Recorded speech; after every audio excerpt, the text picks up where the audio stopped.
At dahil na-miss ko po ang kare-kare, ngayon naman po itatry kong iluto ang ating kare-kare. Ayan po, tinipak-tipak ko na nga po pala yung ating pata ng baboy. Sinunod ko na po linisin isa-isa. Alam nyo po ba dito ako natagalan kasi po yung pata ng baboy natin ang daming balahibo.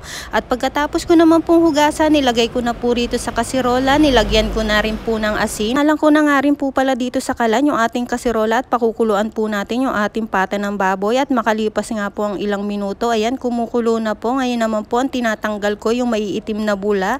Yung maiitim na bula po na yan galing sa karni natin. Makalipas nga po pala ang 1 oras at kalahati, ayan po malambot na po ang ating pata ng baboy at ayan naman po si Inday, kinukuha na po yung ating gulay na gagamitin sa rep. O, ngayon ko lang po pala nakita yung aking katawan. Abay, lumalapad na po pala ang Inday at ayan na nga po, naghiwa na po ako ng bawang, sinunod ko na po yung ating sibuyas at eto naman po ang ating gagayatin, yung Baguio beans. Wala po kasi kami sitaw kaya Baguio beans na lang po yung ginamit ni Inday.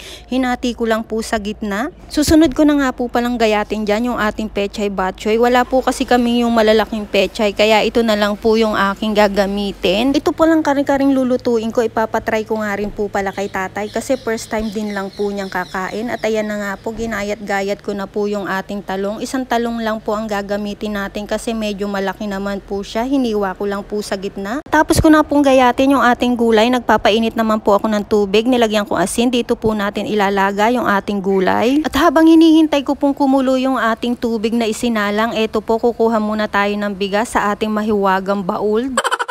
Nga po pala nakalagay yung aming mga bigas. O diba, nakita nyo naman ang dami naming stock. Kasi naman si tatay ayaw po niyang nagugutom ang mga Inday. Ganyan pong kabait yung aking amo. Ayaw na ayaw niya po kaming nagugutom. At natapos ko na nga pong walang hugasan yung bigas natin. Nilagay ko na po sa rice cooker at kumukulo na nga rin po pala yung ating tubig.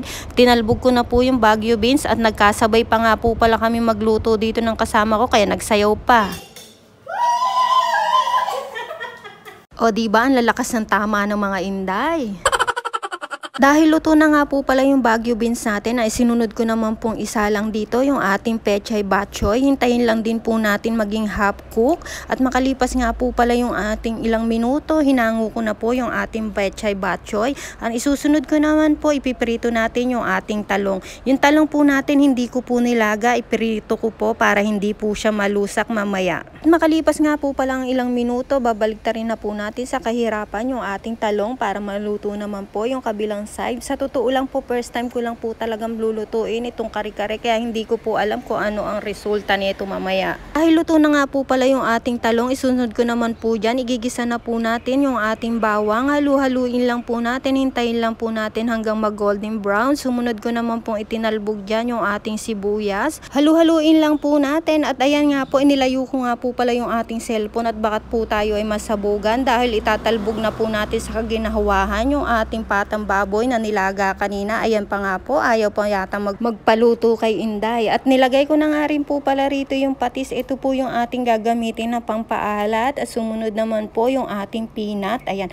dinamihan ko po pala yung peanut dito para masarap at malapot po yung kanyang saba. At habang nilalagay ko nga po pala ito, magpapasalamat lang po pala ako sa mga viewers, followers ko po. Ayan, kung hindi pa po kayo nakapollow kay Inday, please follow po. Mag-iwan po kayo ng comment, pa-share na nga rin po pala ng video at mag-iwan lang po kayo ng like.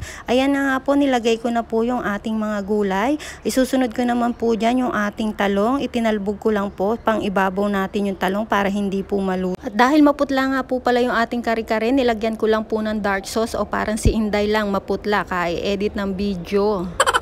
Wala po kasi tayong atswete. At ayan nga po pala, pinatikman ko sa kasama ko at etong kanyang reaction. Talaga? Bagoong na lang yung kulay. Ayun, sabi ng kasama ko, bagoong na lang daw ang kulang. First time ni Inday nagluto ng kare-kare. Huwag mo na masyado palaputin, Tina. Ganyan, okay na yan? Oo, okay na yan. O di, haluin mo ng konti sa ilalim. Oo, okay na yan. Okay na yan? Konting kulo pa. Konti? Oo. Huwag masyadong malapot, hindi na masyadong malasa yung Yung peanut.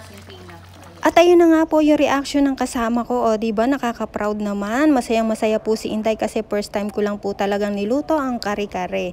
At ayan na nga po, luto na po. See you my next video, mga mamshi, mga idol. Maraming salamat po. God bless po sa ating lahat.